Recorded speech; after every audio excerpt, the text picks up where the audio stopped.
John Frugo and Lynette Garrett are about halfway on their bike ride from Chicago to the West Coast. The ride has inspired John. It really opened my eyes as far as to see the good in people. You know, you lose that sometimes, and this trip has really taught us that there is a lot of good. So. A lot of good, raising awareness for an issue that carries a lot of pain, childhood abuse and neglect. Families and Youth Inc. is one place where victims of abuse can go for help. It's where John and Lynette stopped when they arrived in Las Cruces. The journey has been bumpy at times. Lynette had to get her appendix taken out. I'm an ER nurse.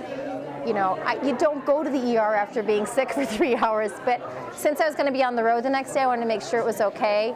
And sure enough, it was my appendix. Courtney Shields is one of the people who uses Families and Youth Inc. to get her feet back on the ground. I had my intake and they helped me find a job. And now I'm in the process of finding another one, which I just got hired today.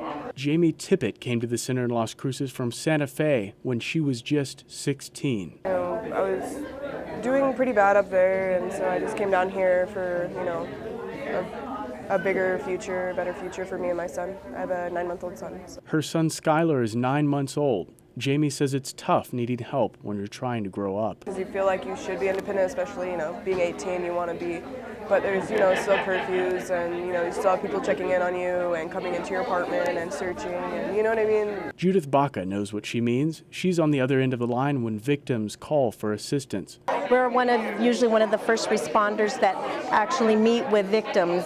So victims that are needing assistance, they're a victim of a violent crime, victim of a domestic violence. The assistance unit helps callers with protection orders, or need assistance with getting into the shelter, need assistance with getting housing, other whatever assistance and resources that we can assist them with or direct them to. That's what we do. If you know anyone dealing with abuse, or if you're dealing with it yourself, Judith says you can always pick up the phone and call her.